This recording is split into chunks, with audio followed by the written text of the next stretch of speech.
This is the third session in the feminism and its discontent strand, the title of it being The Battle Over Breasts. My name is Dr. Ellie Lee, and I'm the director of a research centre at the University of Kent called the Centre for Parenting Culture Studies. One aspect of the battle over breasts was a foundational research interest for those of us who set up the Centre for Parenting Culture Studies, and indeed is how I know one of our panellists, Linda Blum, to start with. Myself and colleagues were involved in a piece of research over a decade ago now, which engaged in the debates about feeding babies and the particular battle about breasts and bottles, which I'm sure everybody knows characterises that debate, which has become a particularly moralised, politicised and often very heated argument about how mothers should feed their babies. So that's part of the backdrop to today's discussion. I suppose if there's one question that I think we might want to have at work when we're discussing, it's whether claims made for the importance of breasts in public and the alleged political contribution of breasts in public, what we make of those claims. Those claims attract official endorsements. There's an email doing the rounds of some academics at the moment being sent around by a PR agency called Freud's, who are in the employ of the Department of Health and who are designing on the behalf of the Department of Health a campaign to advocate for public breastfeeding and to say this is something that women should feel comfortable about, should do more of.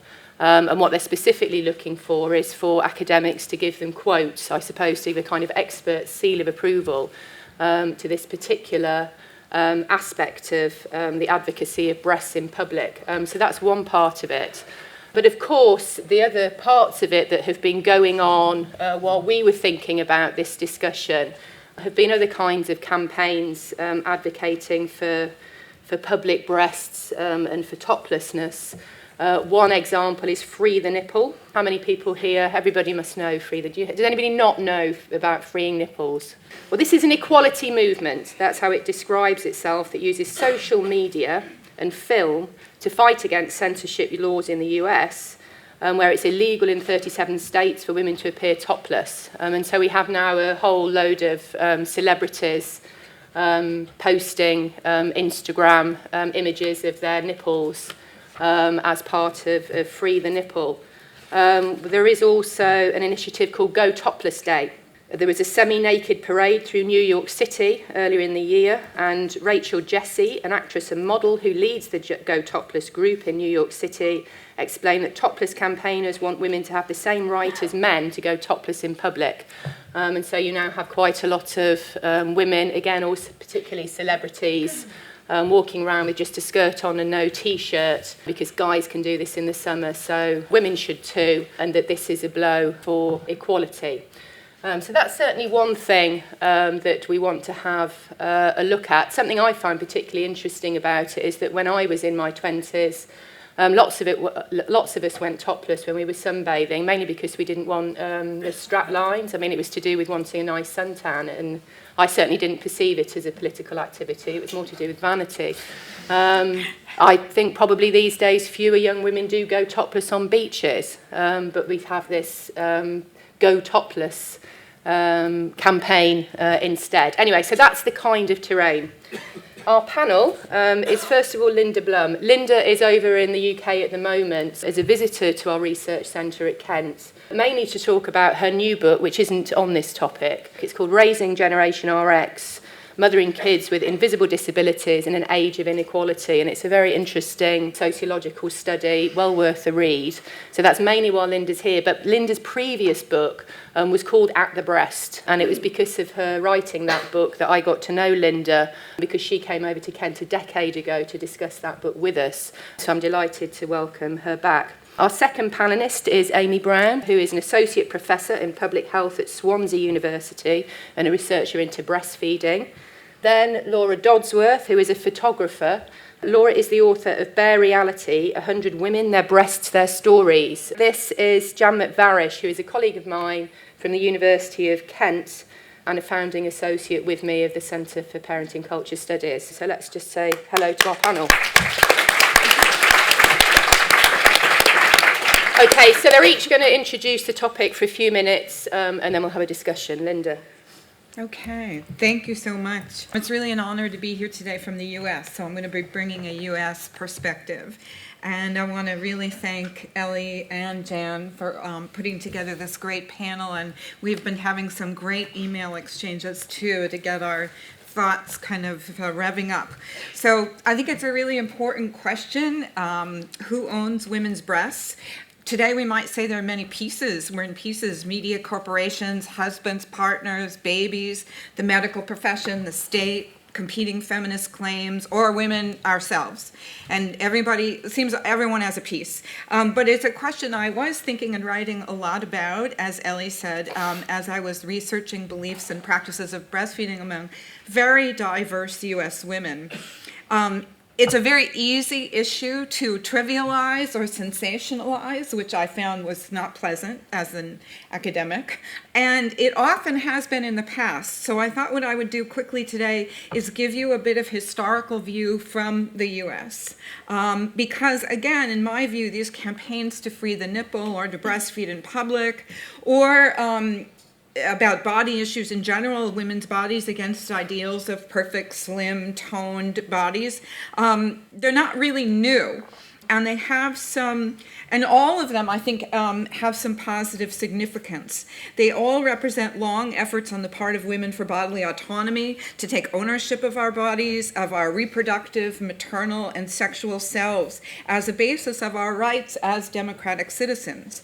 Now, in the modern era, in the broadest sense of the term, if we're thinking back all the way to the Enlightenment, property rights in one's own person, private property began actually in one's own body, and it was considered the essential basis of citizenship. So if you go back and look at John Locke, he has a great deal to say about that. And that, of course, at that time, the basis of the right, that time only white Christian men, this was the basis of the right to fully participate in the public sphere, the economy, the polity, to serve one's country in the military and in manly labor. Now, in the first wave of feminism, in the 19th century and the early 20th century, it was, again, easy to trivialize as women began to advocate for full citizenship rights, and women's campaigns included body rights. So there was a lot of ridicule of the dress reformers. In the U.S., the most famous was Amelia Bloomer, for whom then the name of those loose sort of pantaloons, she earned that name, and also was to really get out of the corsets and confining clothing to be able to sort of move around in the public world and breathe so one could have a voice. But other feminists at that time also disagreed, and it was controversial even among feminists because it was thought a real distraction, which it proved to be in the media at that time, from bigger objectives like the vote. Then in the early 20th century, campaigns for body rights could be viewed as completely immoral. So in the US, we had, like Margaret Sanger's efforts to make contraception available. And she once wrote that each woman should be the absolute mistress of her own body, and promoted women's right to sexual pleasure as well as to birth control. And she's still a notorious figure, really, in the US. These are contested ideas, even today, as recent attacks in the US against Planned Parenthood demonstrate. A century later, campaigns for women's body rights were also trivialized and sensationalized in second wave feminism. The US, you might have heard of, how many have heard of bra burners? Yeah, right. And you know that actually never happened. There was an incident at the 1968 Miss America pageant, but actually it was only a Freedom trash can. They actually couldn't light a bonfire, because it's on an old wooden boardwalk on the beach in Atlantic City, New Jersey. So they had just a trash can, and they did toss in bras, but also many other things, cosmetics, high heels, Playboy magazine, so on. They also crowned a live sheep winner of their beauty pageant. So it was in many ways in the style of the other kinds of political theater, ZAP actions, they were called, right, of the important anti anti-Vietnam War movement of the time. It actually became framed as bra burning and somehow this focus on the breast, as it was likened to the anti-war burning of draft cards at the time as a dramatic protest gesture, not as something meant to be literal. But for feminism, then, it became layered over with really negative stereotypes of ridicule, of man-hating, really that echoed right back to the stereotypes of first-wave feminists as, spinsters, man-eaters, and so forth. Similarly, today's young women, still seeking full sexual subjectivity and rights over their bodies, can be ridiculed and their efforts sensationalized. We can see this amply demonstrated as a third-wave feminist issue in panels this weekend. I guess the heated discussion, which I had to miss, about rape culture this morning. But it's very prominent in the US right now, the anti-sexual assault movements on college campuses. They've received a huge amount of attention, some of it respectful even from the White House, the US Obama administration.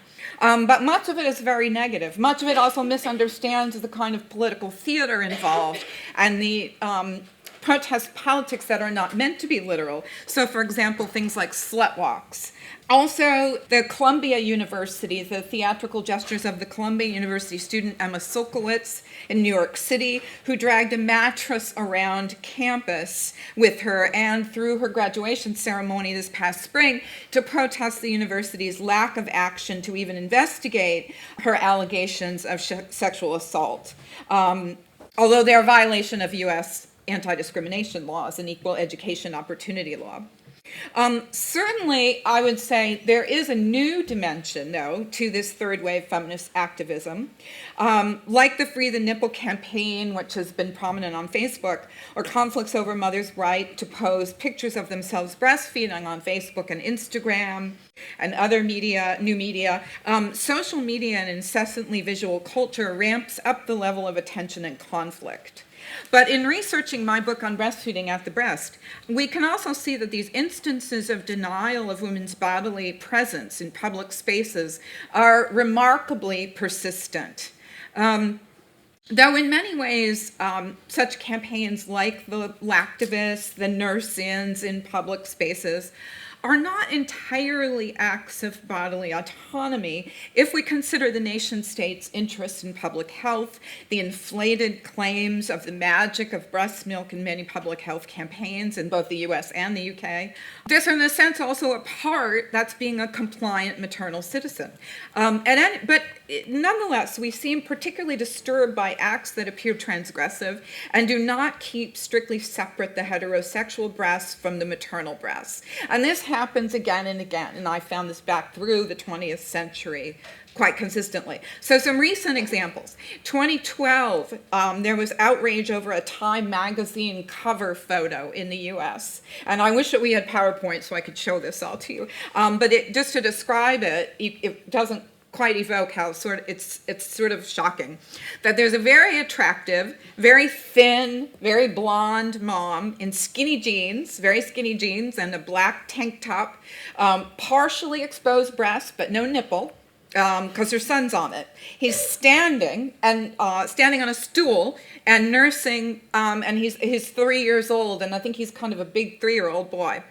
Notably, she received death threats, though also some support. In Britain, I understand last year, in 2014, there was an amount of vitriol and a huge online response after a breastfeeding mom was asked to leave a sporting goods store. Some of it was protesting in her favor, supporting her, but most of it was supporting the store management, that what she was doing was quite obscene and disgusting. We're even more disturbed, I've argued, by breasts that transgress the boundaries of gendered citizenship, as in the case with which I began my 1999 book, At the Breast, of a U.S. military mom who wanted to renege after officer training. She wanted to leave the military to breastfeed exclusively, to practice attachment parenting, which is an odd term, right, because it's mothering. And longer than a short U.S. maternity leave allowed. So they insisted she pay back the full cost of her training. And in a 2014 British case, we can also see this in comments online, where breastfeeding moms were accused, in public, were accused of not being productive members of society. So again, transgressing that gendered citizenship, because there's a difference between a productive body and a reproductive body. Now, I just want to close by saying in the US, these are protests primarily of women already with a great deal of social privilege, of social class privilege and race privilege. And not that this is altogether a bad thing, because in some ways, perhaps you have to have that privilege to take the risks. But it does leave a problem when it becomes, I think, for me, it becomes a problem when it becomes a moral absolute by which privileged women reassert and reinforce their boundaries of privilege on the bodies of other women. That is, if breastfeeding can be a lovely choice under good circumstances, if a fully wanted experience, and perhaps also going topless and freeing the nipple, though it's not my choice. I'm maybe too old and I worry too much about sunburn. But it's also, I think we have to see contradictory and also acts of privilege. And it's not okay if it becomes prescriptive for all women without thought to the impact this may have, particularly on marginalized women. In the US, women of color, working class lone mothers, and lower income women are always more vulnerable to harsher public scrutiny and state surveillance. And if you just think about actually the response to many photos recently of Serena Williams, you can kind of get a sense of this. The response is often very, very negative to her appearance in photos. And you can see what the reaction might be if she were to free her nipples or to breastfeed in public. So in terms of breastfeeding moms, I think it's remarkable how in the US public health breastfeeding campaigns come down hardest on the most marginal women. And again, with very overinflated claims of the health benefits. So I think those women with privilege need to be a bit more honest about the contradictions inherent in their body breast campaigns, the ways they're both emancipatory and yet are not at the same time. But my brand of feminism, I guess, I think the way as a sociologist I look at social movements is that we benefit in the end from many voices, some more provocative than others, and less strategic. And so I would be also somewhat accepting of imperfect actions and of some degree of contradiction in this long haul and our lurching progress for bodily autonomy. Thank you. Amy. Okay, I actually want to pick up on something that Linda talked about there. The word contradiction. It is throughout this breastfeeding, this public breast debate. Now, I am going to come at this slightly from the breastfeeding angle, given my research and given my background, but I don't want to come at it at an angle of is breast is best. What I want to look at is how does this public claim to women's breasts actually damage the women who want to breastfeed? Breastfeeding in public is in and out of the news. Then we have arguments about page 3. Should women be able to expose their breasts in a newspaper, in a magazine? Should they be able to expose their breasts walking down the street?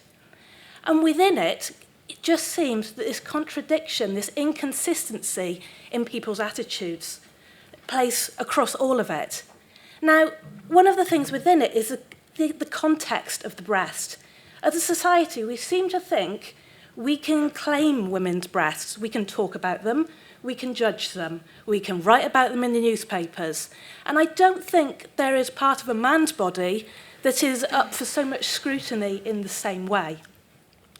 Now, when you think about the public breast debate, it seems that when we think about breasts, even though they are completely multifunctional, like lots of other parts of the body, the idea is the breast as sexual is just at the forefront of our minds.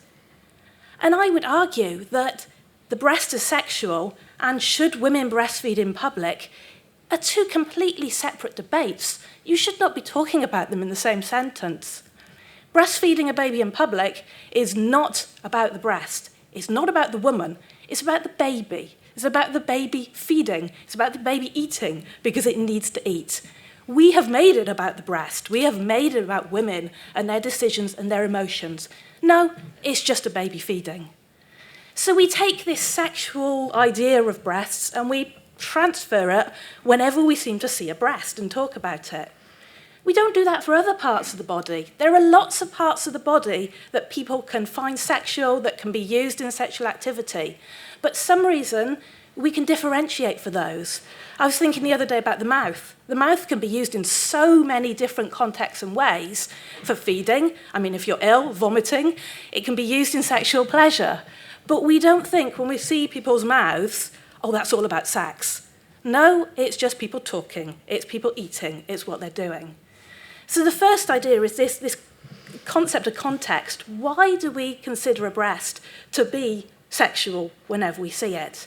If you look at the statistics, the general population kind of view is that more people are in favour of breasts as page 3 and being shown in a sexual way than are supportive of breastfeeding in public.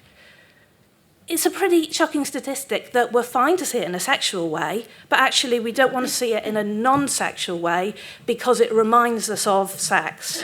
So breasts are all right to be sexual as long as they're being used for sex, but not when they're not. The second one is the inconsistency in all these arguments. Yes, there's the breastfeeding argument, but then there's the argument, page 3 is okay, oh no, page 3 is not okay, we're going to ban it from university campuses because it's going to offend people, and all these female students are going to be really, really upset by it. In the same vein, that generation are on Facebook using campaigns centred around their breasts to presumably somehow solve breast cancer.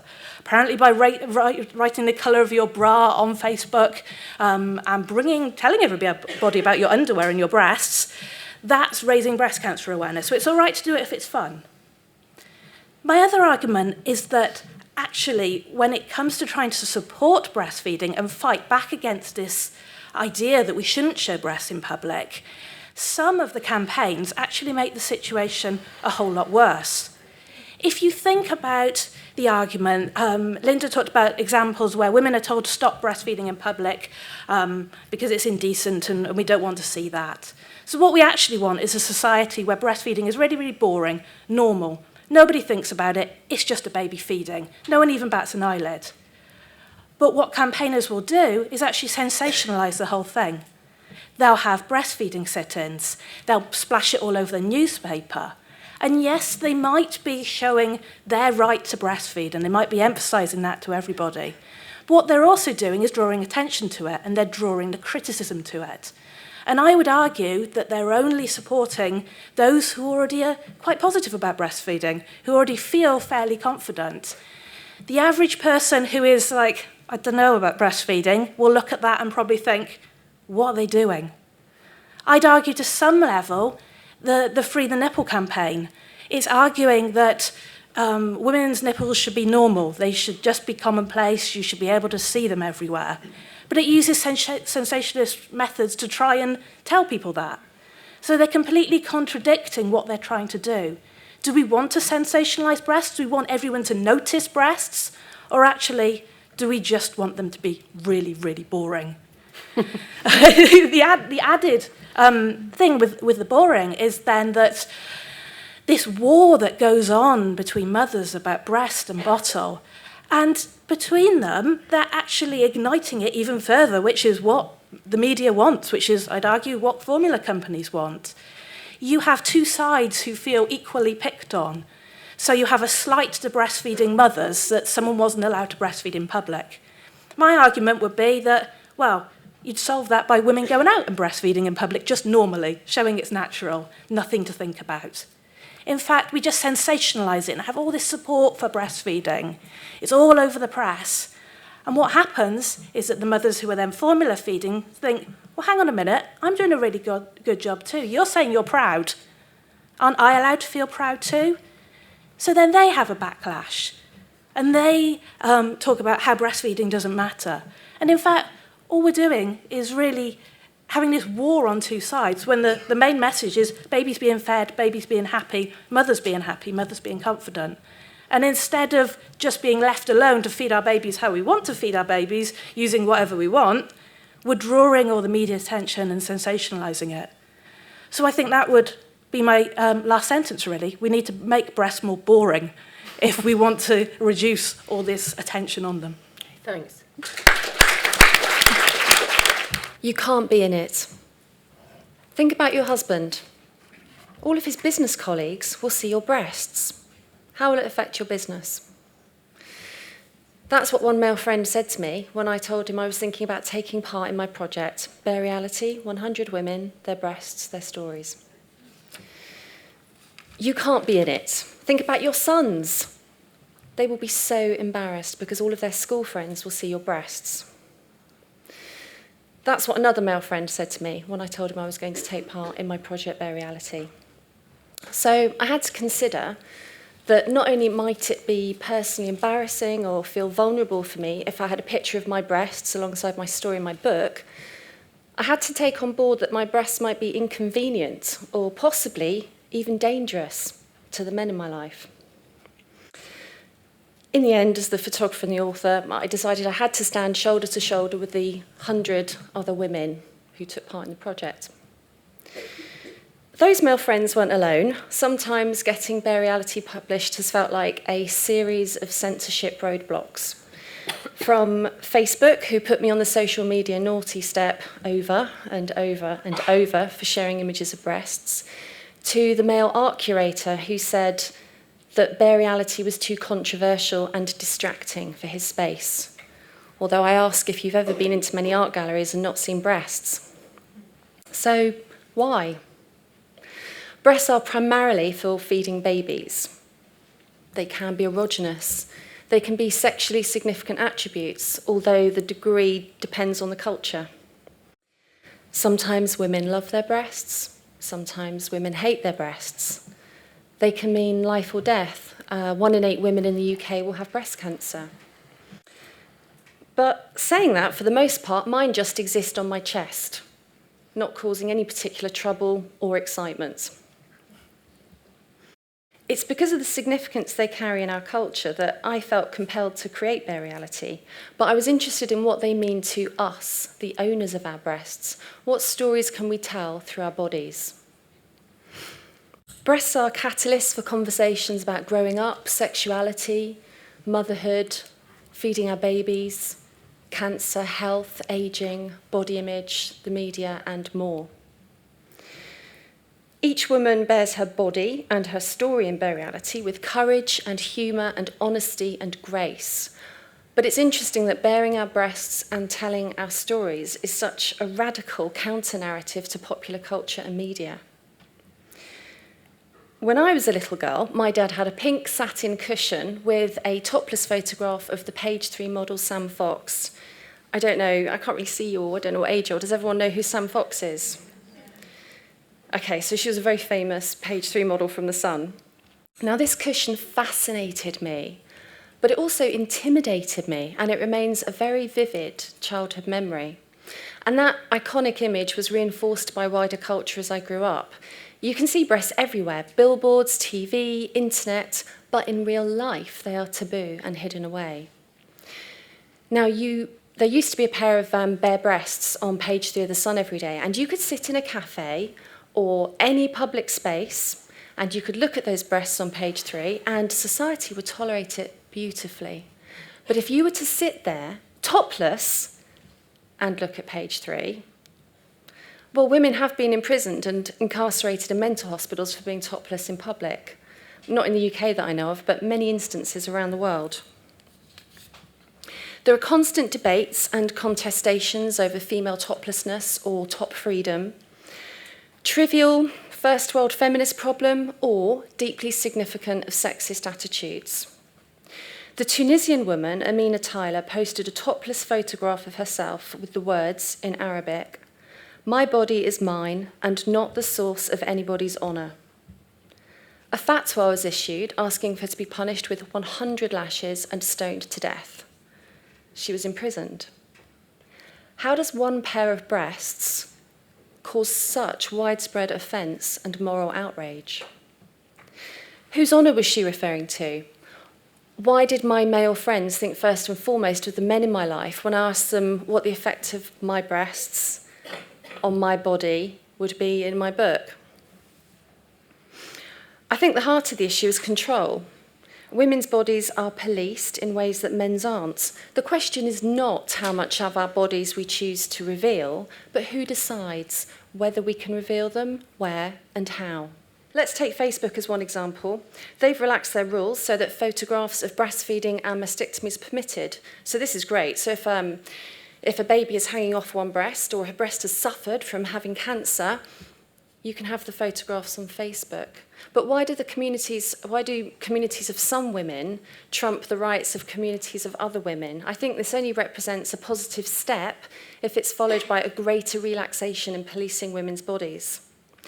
Facebook is awash with porn and sexually suggestive content, and banning nipples hasn't done anything to resolve that. Not safe for work, NSFW. That's a label that will be applied to a picture with a woman's nipples. Really? How are women's nipples not safe when they're primarily for feeding babies? Playboy just announced it will no longer publish fully nude photographs of women. Does this mean a radical departure from endemic media sexism? No. As the chief exec of Playboy said, you're now one click away from every sex act imaginable for free. Perhaps Playboy has just been a victim of its own success. I'm privileged to have had over 100 very intimate, honest conversations with women about their breasts, their bodies, and their lives. They're aged from 19 to 101, sized AAA to K, and from all walks of life, from Buddhist nun to burlesque dancer. In creating Bare Reality, I simply wanted to say, this is how we look, this is how we feel. So I'd like to end my introduction to this debate with coming back to the personal, and I'm just going to read out a few titles of stories from the book so that you get an idea about some of the things women had to say about their breasts. I've got a great pair of melons. Eating wasn't for me anymore. It's worrying when you get padded and push-up bras for growing breasts. In our culture, you have to hide when you breastfeed. Large breasts are seen as amazing when actually they're in extreme pain. Breasts are an integral part of my identity as a woman. All boobs go south. They were so sensitive, it was like having two clitorises on my chest. My breasts aren't erogenous, in fact my nipples are numb. We're all trying to be the special K woman. Breasts are powerful, not submissive.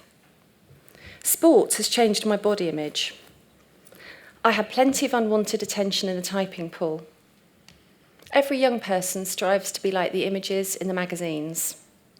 I don't touch my breasts if I'm masturbating, it's all about speed these days. Most of the time, we don't realise how beautiful women are. It broke my heart when my daughter told me she had breast cancer. Breasts are like psychic baubles. Breasts are homing devices for men. We are goddesses, we create life. And finally, great liberation of the breasts needs to happen. Thank you.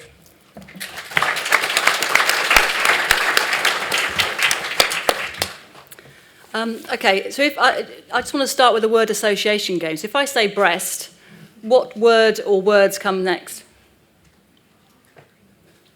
Feeding. Breast Is best. Milk. Women. Female. Okay. Anything else? Implants. Okay. Bra. Okay. Nipple.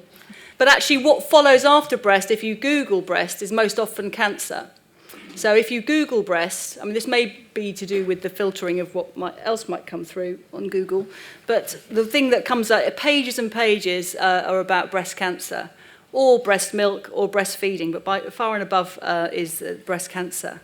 And I think there's lots of different people staking a claim for what breasts ought to mean and who owns them. And I think they're not the same claims that have maybe been made for the previous century. And I think if we can do something today, I'd like to try and update our appreciation of who actually is doing the defining of what breasts mean. So just to run through some of the different voices, the most obvious kind of traditional one, if you like, are those voices that are concerned that for too long men have defined the meaning of breasts as sexualised objects, that they feel entitled to look at, comment on, or maybe even touch breasts without regard for the feelings or wishes of women.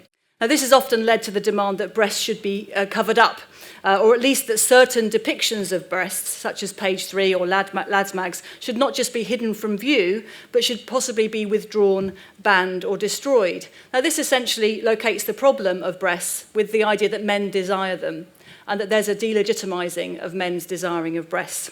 That's one claim.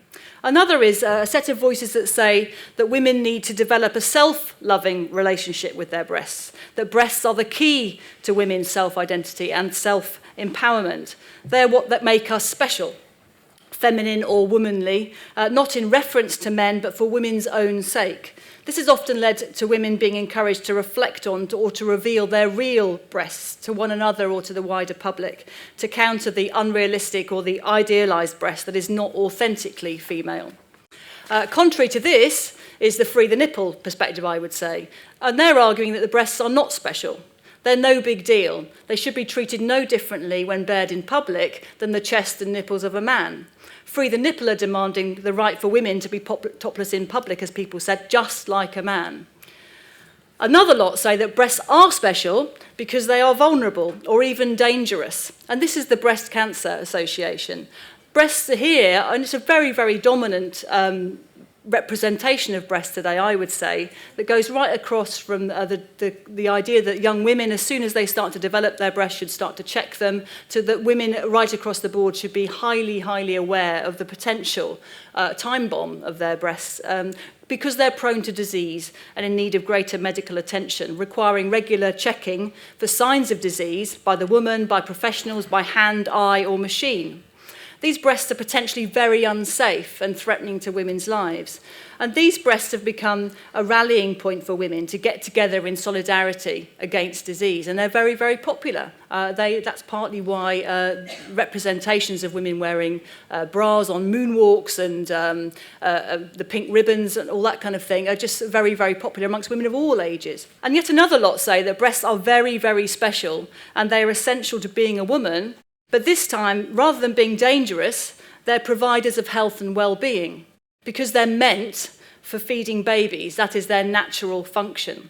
So, and it's the final claim that I want to go on to talk a bit more about. So by and large, the people making these claims are women. You don't hear men involved in this set of claims making. And somewhat confusingly, they're often the same women making different claims at the same time or at different times. But I think what all these arguments share is the demand that we all reformulate our ideas about breasts so that we can develop a healthier relationship between men and breasts, women and breasts, and babies and breasts. So there's an idea that we need to have a kind of culture shift and that we all need to be engaged in this kind of process of mental reformulation. I want to concentrate on as I said, on the last type of breast claimers, the ones who talk about breastfeeding and babies, because I think these are the ones that are the most powerful. They have the full weight of national and international institutions behind them, with specific laws and policies designed to persuade more women to view their breasts as feeding vehicles for babies. So when it was reported last year that in the United Arab Emirates, a new child rights law was going to be introduced that entitled all babies to be breastfed for 2 years, there was understandable outrage over here. People raised the possibility that men could sue their wives for not breastfeeding, and that maybe even children could sue their mothers for not breastfeeding them when young. Even amongst women who were the strongest possible advocates of breastfeeding, this was seen as going too far. But while these kinds of women campaigners and these kinds of voices could spot an explicitly authoritarian law that would make impose some terrible restrictions on women in the name of babies, they completely missed the fact that there's a large raft of very explicit regulations which set out for women over here how they should be persuaded to use their breasts in a particular way. And some of them are set out in this document here, which I've spent the last few days going through. So what this document outlines, and it's the Department of Health's guidance notes on the infant formula and follow-on formula regulations 2007. It sounds very dull, and it is, by and large, but it's also really shocking, and it's something when I read it, every time I read this kind of thing, makes me angry, and I'll tell you why. So you might be surprised to know that infant formula for young babies cannot be advertised anywhere except in scientific publications or trade publications, where the intended readership of the publication is other than the general public. So you are not allowed to see adverts for baby formula milk.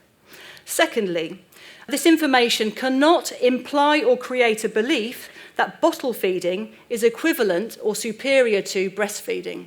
Thirdly, packets of formula have to avoid idealising the product, so they cannot include a picture of a baby. This is baby milk, remember. They cannot include pictures or text which imply that infant health, happiness or well-being, or the health, happiness and well-being of carers is associated with infant formula. So you can't show a pregnant woman or a nursing woman or anybody feeding a baby. These laws are an enforcement of the European Commission directive, which in turn is enacting a 1981 WHO code on the marketing of breast milk substitutes. And these directives are concerned to restrict advertising and the presentation of infant formula so as not to discourage breastfeeding. Now that makes me really cross. I don't really care about the representation of breasts in general, but this is a really concrete way in which women's minds are being played to, and men's minds, to try to steer us towards a particular interpretation of what breasts are for. So formula milk, in addition, can't be sold in multi-packs. It can't be part of loyalty card reward schemes. It can't be subject to markdowns or buy one, get one free offers, because although this is food for babies, which the vast majority of babies in Britain will need at some point and will be fed on regularly, it can only be sold at an inflated price. So explicitly, there are financial penalties for formula feeding over and above the penalty of just having to fork out £10 for a tub of formula milk. So while unlike in the United Arab Emirates, women's breasts are not physically commandeered by the state by granting babies rights over them, we are subject to so-called baby-friendly initiatives, which any health professional who we may turn to for advice with pregnancy, childbirth, or childcare, they are obliged to follow these guidelines. And so they have to preface any information about feeding to us with the message that breast is best. These are put forward by specific institutions with specific laws in ways that really do impact on us, in ways that actually we don't spot. Most people couldn't, we're a bit puzzled by why adverts on television for formula milk only show crawling babies. And they tend to show babies that are old. It's because they can't show infant milk for young babies on television. They can only show formula milk, which is for babies that are 6 months plus.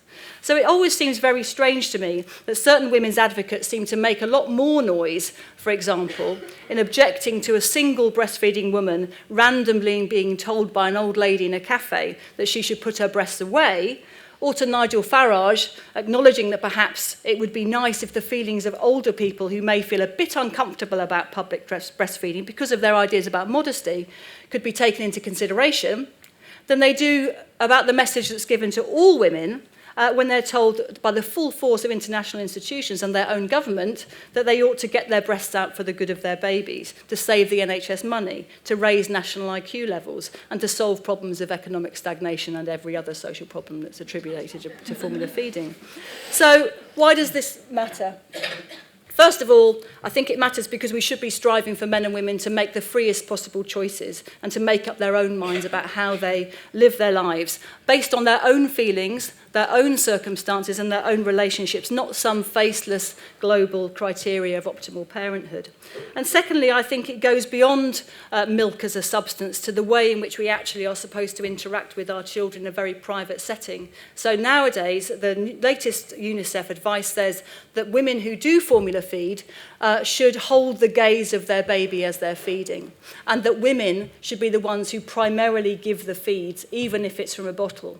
So all those possibilities of equality that are raised by the great progress of very safe formula milk are overridden by this presumption that some other kind of external authority, external to our own private lives, should somehow have the trump card when it comes to what meanings we should impose on our private beings. Thanks, Jen. Okay, I'm going to come out to the audience in really, really quickly, but I just wanted brief, 30-second responses. First of all, I wanted to ask you, Laura, and you, Linda, what you think about Amy's contention that actually we need to make breasts much more boring, and in a way we're far too preoccupied with breasts. I thought all of Amy's points were really interesting, but what you were saying about the mouth, it's the same with a hand or any other body part. It can have multi-functions, but it's breasts we seem to attribute this important sexual function to, when of course they can just exist and do nothing or have other functions. But I'm not sure that breasts can be boring or should be boring any more than any other part of our bodies is boring, because a certain amount of human peacocking is normal, and women, all of us can be attracted to attractive shapes on male and female bodies, and breasts can be part of that. I'm not really sure that they can or need to be boring just for us to feel comfortable in public with breastfeeding. Yeah, I think the question is more strategy, because I really don't disagree with you at all, Amy, about the goal. And I think that is really the goal for the free the nipple, as I understand it, and I'm old, so it's limited, but in the U.S., I think that is the goal. I think what we could differ about the strategy, but I just think that I'm maybe more forgiving, because I think that tends to happen in social movements, is that you can have disagreements about strategy, and that you can have multiple voices. I mean, because we're in a situation that's already created, and as Jan really emphasized beautifully, that's already institutionally overdetermined. So then how do we move within that? Because many people may not realize that, for example, up until about 1930 in the U.S., men's nipples were not supposed to show, like at the beach or at swimming pools, and I think now we'd probably agree that men's nipples are rather boring. So I think it's a question more of strategy, in which I'm more, I suppose, respectful, I guess, of different attempts, in that I'm not sure there is a perfect strategy in a very imperfect, contradictory, institutionally overdetermined setting.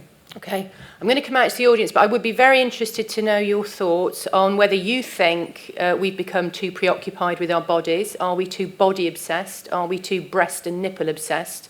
And would it be better to be thinking about something else?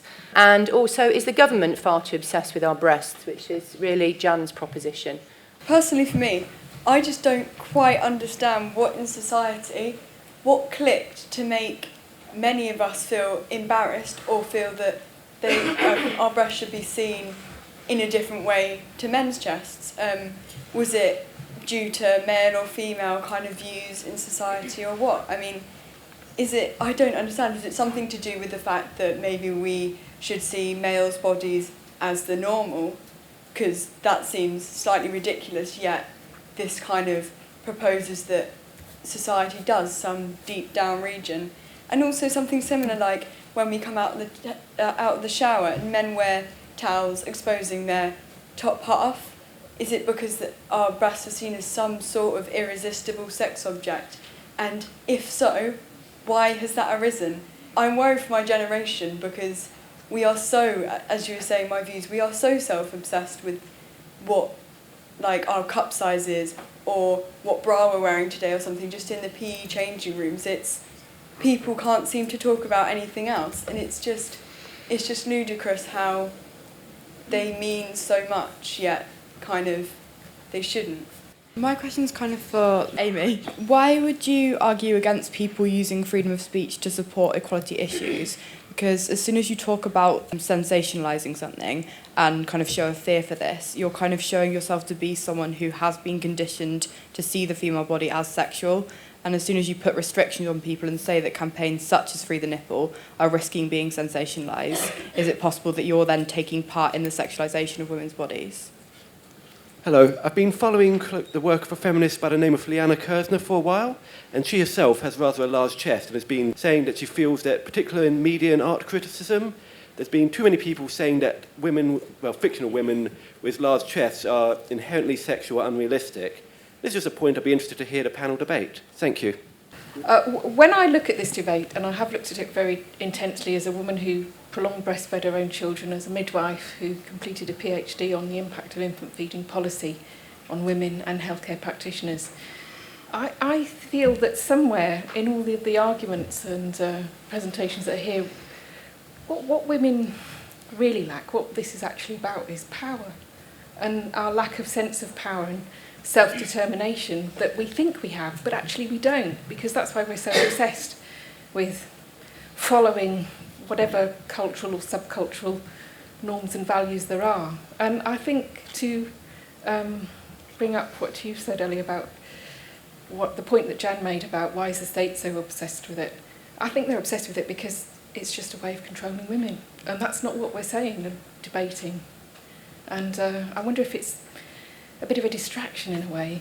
You know, this is a picture of my breast, and this is where I am and what I am, and just from that issue of we feel uncomfortable, despite the fact that we live in a Western culture that promotes equality through legislation and has done for over 30 years, we still somewhere feel disempowered. I just wanted to respond to your comment, Jan, about the media censorship of formula advertising. You were saying that it makes you really angry that, for example, formula can't be reduced.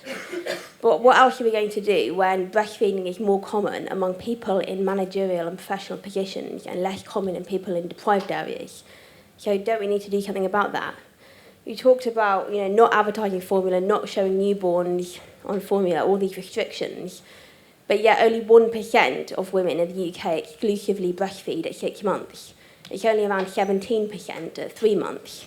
So clearly there's a huge imbalance between formula and breastfeeders.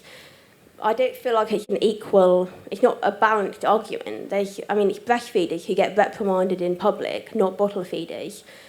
I'm currently feeding my toddler, and I've experienced a lot of negative reactions just from the public, and close friends, even my family, have made comments on it. So I don't see that. Obviously, there is criticism of formula as well, but I don't think it's equal. Do you see what I mean? It's not like. Can I just ask you why you think it's a problem that women who aren't in managerial and professional jobs do more bottle feeding? Why does that concern you particularly? Oh, I was linking it to the fact that formula is not allowed to be reduced in price. So the fact that lower earners might be... But wouldn't it be better for them if it was cheaper then? If they have got less money? But wouldn't it... Basically, what I'm saying is that people who earn a lot, it wouldn't really influence them whether to breastfeed or not. But if you're not earning very much and then you see formula is reduced, it might influence you more. But why do you think people need to be influenced? I just can't quite understand why you're concerned about women from a certain sector of society. I think there's a lot of negativity towards breastfeeding in general, and it's difficult for women to breastfeed and be accepted. So I think we need to encourage that, not discourage it. Okay, I'll take some comments from the panel and then come back out. Do you want to start, Jan? Well, I think it's really interesting that you struggle to answer the question, because why? Why does it bother you? Why would it bother you that some women are choosing to formula feed? It's because you don't think they're actually making a choice. So yeah, I think it's that. Yeah, I don't think they're making a free decision. I think no, because you think the formula. Yeah. So, for example, when my baby was first born, some of my friends tried to convince me that I have to use some formula. Mm-hmm. I feel like it's a widely held belief that you have to use at least some formula. It's better for the baby, it helps you sleep through the night, you won't have enough supply, etc. I feel like I face a lot of pressure. Okay, but for lots of women that is actually true, yeah? It may not have been true for you, but it's actually true that formula will be a great help to them, and that it will help their baby sleep through the night, and it will be incredibly helpful, which is why I think women formula feed. Now, you can assume it's because they're brainwashed by formula milk adverts, which doesn't exist. But the thing is, you're problematising of it assumes that women are not making a free choice. They're making a choice because they're influenced by formula feeding advertising that doesn't actually exist because it's not allowed to exist, or it's because of their family. Now, their families are helping them, aren't they? You may not think that they're helping them, but that's the intention of their family. And they're basing it on quite a lot of experience, probably, of breastfeeding and formula feeding. And they will definitely have a more complicated, nuanced understanding of how babies should be fed than a health visitor, for example, or somebody who's got to give a line, which is breast is best. What most people do is they mix feed. Yeah. Now, the health visitor can't tell you that that's okay, because the line is that you've got to exclusively breastfeed to maintain milk supply, yeah? And that otherwise they'll suffer nipple confusion, blah, blah, blah. I think we've all got nipple confusion. But so there is a line that is there that we don't even spot that's there. And what it does is it undermines the very real support that you will get from your family and friends. You can choose to disagree with it. Sorry, can I just make a point about heterophobia, okay?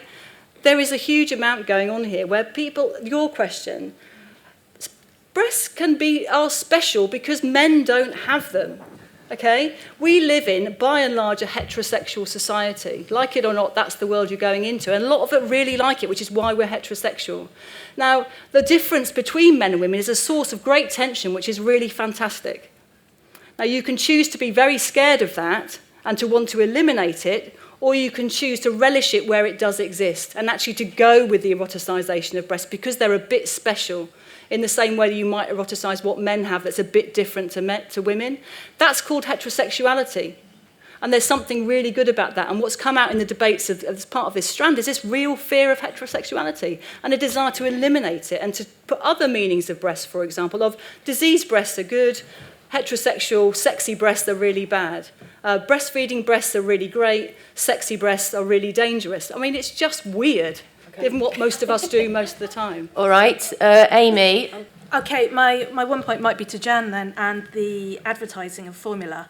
My issue with that is that I think women should receive information about formula, but it should not come from somebody who is profiting out of that choice. If formula companies didn't spend so much money on advertising and they weren't about profit, they could make formula a lot cheaper. If we had a generic, basic but really good product that women could have without all this competition between formula companies, it would probably be a lot cheaper for them. So I think women should receive information about formula if that is their informed choice to formula feed. But I don't think that should be put in the hands of people who want to make a lot of profit. And for you know how much money formula companies spend on trying to get women to formula feed. And why do they need to do that if they're just offering the choice for babies? So you think there should be state-provided formula? Not necessarily state-provided, but something that is okay with formula feeding. Something that is, for women who need it. Babies need milk. If women choose not to or can't breastfeed, you can't put a 2-week-old baby on steak and chips. It needs the alternative, and formula saves lives in that way. But it's the advertising and the profit-making that I don't like. Can I just ask you as well, you don't have to answer this now, but just so it's on the table, I was also wondering what an opinion might be about essentially Department of Health state advertising. I mean, they're employing Freuds to advertise the fact that they want women to do more public breastfeeding. So the Department of Health advertises breastfeeding, basically. Right. It's social markets. Breastfeeding, okay. So, but not just hold that. Can I? Yes. Yeah, because the woman over there hasn't had a response yet, and I had a few thoughts to your point, which I thought was really interesting, and it ties in with something you said as well. You said, why is it that a man just puts a towel around his waist, but women have to cover their breasts, and there's a lot of anxiety among young women about their breast size. So I've got a few points on that. Breasts are special. Men don't have them, and so heterosexual men may well fancy them. I think men with broad shoulders and muscly arms and facial hair are quite sexy too. But on the other hand, I don't think men should have to put a veil over their beard or wear long-sleeve shirts to hide their muscly arms.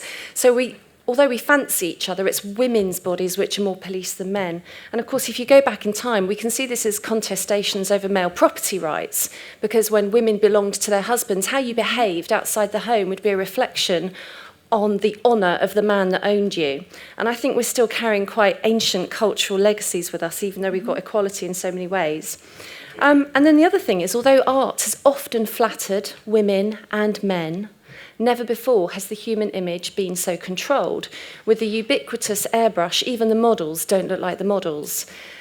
So I think if I didn't feel like my breasts measured up, literally, when I was growing up, what with my Sam Fox cushion in the back of the car, I wonder how young people feel now, because no one's breasts look like the breasts in pictures, no one's bodies look like the bodies in pictures. So I do think that people are under more pressure than they've ever been to adhere to quite narrow ideals of beauty. Okay. I hope that answered everything that came up in your question. Linda. I guess I wanted to speak to the issue of inequality because from the U.S. perspective, this is what I find the most troubling and what my book At the Breast was primarily about. I think that too often we do become very preoccupied with issues that are primarily issues of privilege and extending our privilege. And now I do think women's bodies are more policed than men's, and I do think that's true, and that's part of long feminist struggles.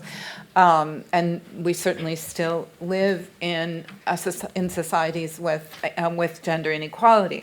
But at the same time, I think that we are moving lurchingly towards greater gender equality within social class groupings and within race groupings. And so it does trouble me that this becomes kind of taken over, like it distresses me to hear this woman up here saying, but again, I'm not as familiar with the context here in the UK as with the US, that, this is a problem of, lower income women, because again, who are we to make those decisions for them, as Jan has said?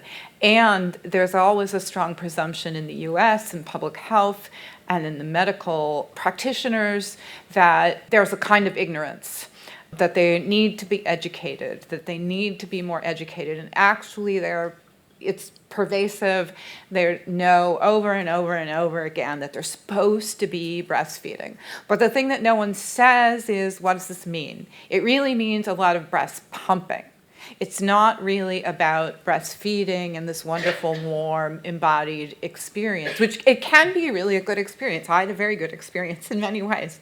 But, on the other hand, I'm a very privileged person with a good income, partner who has a good income, a job that actually allows a lot of flexibility, a lot of privacy, but this is not most women's lives. I mean, there can just be even the needs of other people in the household and their own health, for example, all kinds of other concerns. Breastfeeding is not free either.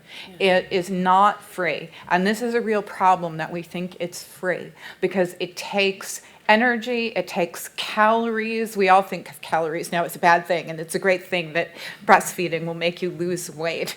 But, on the other hand, there is a point at which it's taking your time and your energy away from other forms of caregiving or paid work, which in many times in many family situations can be more important. For example, lone mother situations where perhaps the paid income is more important, or perhaps the needs of other children are more important, or perhaps even you're taking care of your own health is more important, because it does deplete your body. It's not free.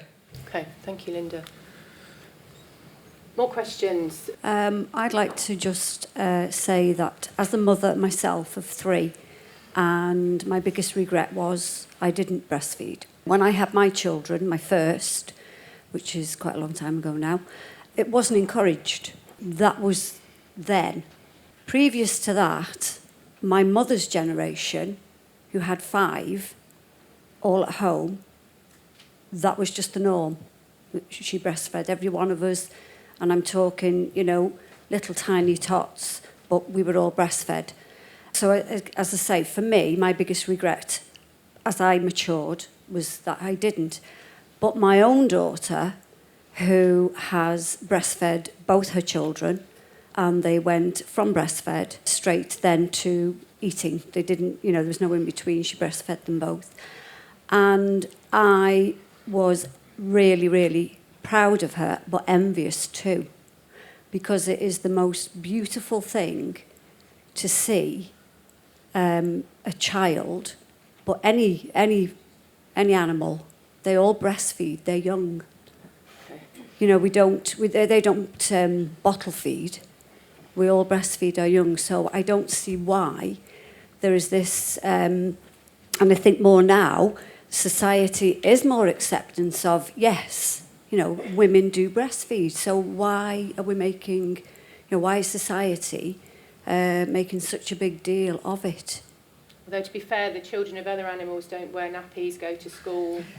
I mean, No, they don't, no. But again... We're not the same, are we? Well, we're not the same, No. but they're not, you know, that's what we were given them for, primarily, for feeding. Okay. Personally, being bisexual myself, I don't think that males being topless is any less sexual than women being topless, because if I walk down the street and I see a man topless and he has a good body, I would think he was really attractive. But we don't see women walking around the streets with themselves being topless, which is just really unfair. And I just don't think it's right that men seem to have this ownership over how we want to present ourselves, and how the image of having like the perfect breasts has distorted our views so much that we can no longer feel comfortable with our own breasts on our cup size, and seeing all these pictures in like page 3, or like what we should look like and what we should aspire to be, is really it's just not realistic. And we shouldn't be just judged on our cup size. They're part of our bodies, so we should just be accepted. We're definitely interested as well to know what people think of this contention, that part of the reason why people are getting concerned about this, or there's a certain level of stewing up about breasts and bodies, is to do with actually fears about sex and heterosexuality in particular. Any bloke's going to speak as well? That would be nice, yeah. Yeah, I just have a really quick question. Sort of, why are we so concerned about, why is this a political issue? Do you know what I mean? I feel like I've never really considered my identity in relation to my body before, and more I am being encouraged to do that. Like, I was invited to speak on a panel some months ago, and I was ill and I couldn't do it. And the organizers kind of said, "Oh, what a shame. We really, really wanted a female viewpoint." And I was like, oh, silly me, I thought you just wanted a viewpoint, and I happened to have a good one. But somehow my ideas were sort of related, my identity was related to my body, and I found that actually really insulting, and yet he had seen this as a very progressive thing. So I'm wondering, why are we being invited more and more to develop this sort of politics around our bodies, that it's not about just how you feed your child. You're making a political statement, and you're being invited to treat that as who you are. Yeah, do you think it's okay to breastfeed in certain places in public, but not everywhere? For example, my friend works at the Soho House, and there was a complaint about a lady breastfeeding just in the afternoon. She was having cocktails. So they took her to a separate room, and she was actually very happy to sit in a separate room and do it while her friends stayed there and had cocktails. Do you think it's okay to breastfeed in Primark, but not breastfeed at Soho House? I think it's worth being clear is that what we're talking about here is not women per se, but English and American women. In Germany, for example, breasts aren't really a bigger deal. Perhaps the state which some women are striving for with chest equality already exists in many countries. So I think it's worth examining our very English attitudes of many unwritten rules of what's taboo, etiquette, and maybe as a nation, as a culture, one day maybe less English and more liberal in what's permissible and not permissible, but I don't think that time's coming anytime soon. Okay, I'm going to take quick comments. Do you want to start, Amy? I would just completely agree with the idea that in the UK we have a particular obsession and interest with breasts, taking it with breastfeeding. You go to countries such as Sweden, which have much higher breastfeeding rates. They don't have a problem with breasts. It's just normal. It's boring. And the attitudes to whether a woman should breastfeed in public or not is not a question of public debate there. The vast majority of people just go, what? Yeah, of course. What are you talking about? But here, I mean, about 40% in surveys usually say, oh, no, she shouldn't. Why not? So yeah, it is very, very contextualised to the country. Linda? Yeah, I would just say also to the woman with the regrets, I wish you wouldn't feel that way, because I'm sure you had other lovely embodied experiences and intimacy with your children, and I'm not sure it's really so singular. It's very culturally dependent, as Amy just pointed, and this gentleman just pointed out. And in fact, going back historically, there's a great deal of evidence that we're always cultural, we're always enculturated, we always feed in culturally dependent ways, in ways that are highly artificial. And you look back and they're infant feeding vessels in many, many different cultures and traditions of all kinds of mixed animal and other kinds of herbal feedings and so on. So it's always probably very natural to humans to be very unnatural.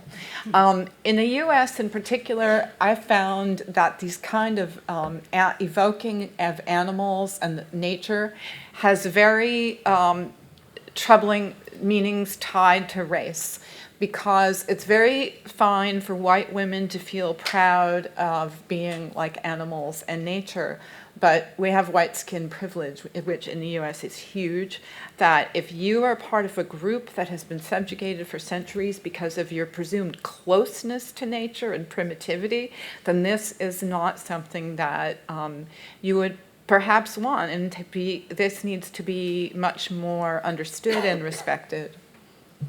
Jan? Well, on the question of where should women breastfeed, well, I think in a way wherever they need to.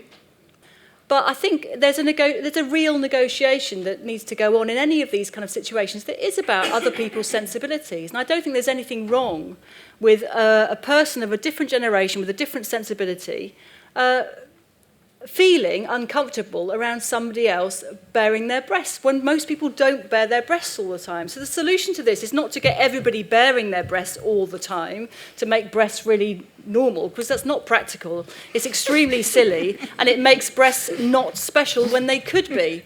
And I think it's quite important that we preserve the kind of beauty of the breast, the idealisation of the breast, the eroticisation of the breast, because it serves us quite well, men and women. And there's something really quite human about that, not something that's male-owned or that's degraded or that's dirty that needs to be driven out. There's some very complicated reasons why human beings have created a specialness to the breast, whether that's just over here. I don't really care. It's over here for a reason. It's to do with human culture.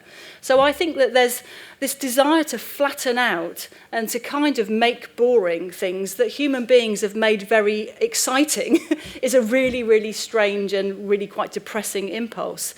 Somebody talked to me recently about the idea of fun sponges. And they weren't talking about breasts, they were talking about people who suck the joy out of life. And I think that there is a tendency for far too many people to want to suck the joy out of life. And whether that's by babies literally sucking the joy out of breasts because men no longer can go there because they're baby-owned, or whether that's people wanting to erase heterosexual sex and desire from the bits of life where it's got a really great place to be. That doesn't mean all the time, everywhere, but it is a really, really important thing. And I think if you seek to erase it, you're erasing something of our humanity, well, a huge part of our humanity. Well, I think people should be able to breastfeed anywhere, and I don't think we should have to cater to a different generation's sensitivities. Because when babies need feeding, they need feeding. And I don't think I should have to cover up if I'm in Soho House compared to Primark. I don't think it really matters. Cultures do change. They change all the time. And talking about cultures being different, I think it was your point down there, in different countries, women being topless isn't really seen as a big deal. If you think about when the French explorers arrived in Tahiti, the women didn't wear anything on their tops, and the French explorers thought the women were very lascivious and up for sex straight away because they weren't used to seeing women's breasts. It caused quite a lot of trouble for the women of Tahiti because they weren't all lascivious and up for sex with the French explorers. And if you think about Pocahontas, she would have been topless. But you don't see topless Pocahontas in museums or in Disney films. We rewrite history to suit what's right for our culture. But yeah, in Scandinavia and in Germany and other European countries and in different times around the world and in pre-industrial societies, it's quite commonplace for women to be topless. And I don't think, we make different parts of the body special at different times and in different cultures. Foot binding was quite special in China once. Okay. Last round of questions. Yeah, I'm just wondering what strategy you think will bring about Free the Nipple and how you're actually going to do this, because it's all good having one day a year for your proposed topless day, I think it was, and having your social campaign, which will eventually hopefully get somewhere. But do you not think it would be better if you just not necessarily make women go around half naked where it's socially acceptable for men to do it, but like also enforce sort of not like a rule or anything to make sure that women have to do it, but do you not think it's just better and it will eventually make you free the nipple if more women just actually do it on the beach where it's socially acceptable for men to go around half naked? So this all assumes that you think it's a good thing? Yeah. So why do you think it's a good thing? Because it will stop eventually, hopefully, males to see that breasts are a sexual object. So you don't think men should see breasts as sexual? No, as in, not just for that. I think some males only think it is a sexual object, which is bad. But for them it is, presumably. They're not going to feed from it. So. Okay. I find these sorts of debates really depressing because I don't think I've ever heard as banal a statement as chest equality. I see lots of people, lots of really intelligent people who are going places, who are doing great things, training to be doctors, lawyers, and women doing these things, who are so obsessed with something so banal, and it really pisses me off. Because it's are there not more important things in your life than what size your breasts are? Can you not just get over yourselves a little bit and go and do something interesting? Okay. Women aren't the only people that have breasts. Some men have breasts, some non-binary people have breasts. So basically, do you think a campaign such as Free the Nipple can be truly successful if it only focuses on cisgender women?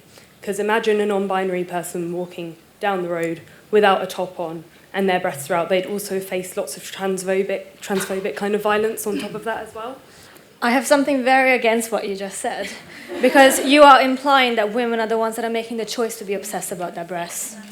And I don't think that we would like to think about them as much as we do, because if you think about men, yes, breasts are thought about a lot, and for example, men's genitals are thought about a lot, and men are allowed to publicly discuss, in the canteen, about their masturbation habits or about comparing sizes. But if women are discussing their breasts, they're usually discussing whether they're too big or whether their nipples are showing, and they're always adjusting their bras because men might be seeing them, and they're made to feel self-conscious about it. So I don't think that we would like to think about them. We would really like to leave them at home or I don't know. I would like to take them off, preferably. So I think it's just stupid to assume that it's our choice. And can I just ask you, why do you think you're thinking about your breasts so much? I mean, why? I think that it's... If this is what you're doing. People make me think about them a lot because it's a massive, lots of people have brought it up, that breast size is a big thing. That, if, for example, there's a group of boys and they tease you about having a small chest, you're meant to feel sorry about it, and someone else might be like, oh wow, that's a big insult to say that you have small breasts. Can't you just tell them to F off? I mean... Sorry? Can't you just say to them, Anyway, No, I'm not saying that I don't have the right to go against it. I'm just saying that it is an attitude. And so I cannot forget about it. Okay. As much as I personally don't care, I know that other people care. I wanted to address your comment, Jan, how women's breasts are special and unique and should be appreciated as special and unique because they're not like men's, which particularly with reference to the US history speaking about earlier about how in the 30s, up until the 30s, men's chests weren't allowed. And do you not think that it's unfair to view women's breasts as special and unique because they're not like men's? And does that not sort of imply that men's bodies or traditional masculine bodies are standard and normal, and then women are weird and different and something to be considered separately? I just wanted to talk about the conflict that seems to have arisen within this movement between us as women. So I know that in the UK, and I'm assuming it's the same in America, the media we're surrounded with when we're growing up, kind of, it has resulted in the hypersexualization of women's breasts. And so we don't seem to see that, as that gentleman said, in France and Germany. We call them liberal, but they just don't see breasts as inherently sexual.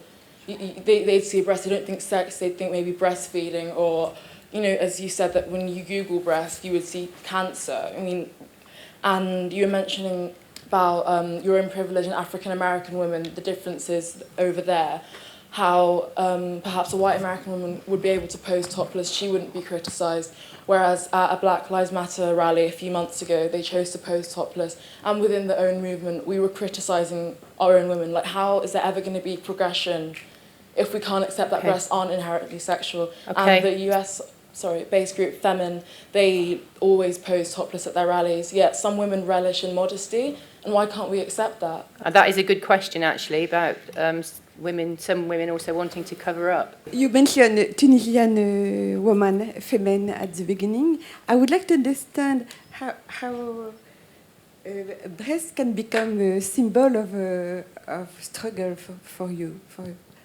Okay. All right, we'll go in the same order, I guess. So Linda, to start with, just last brief comments. Women are getting on with it.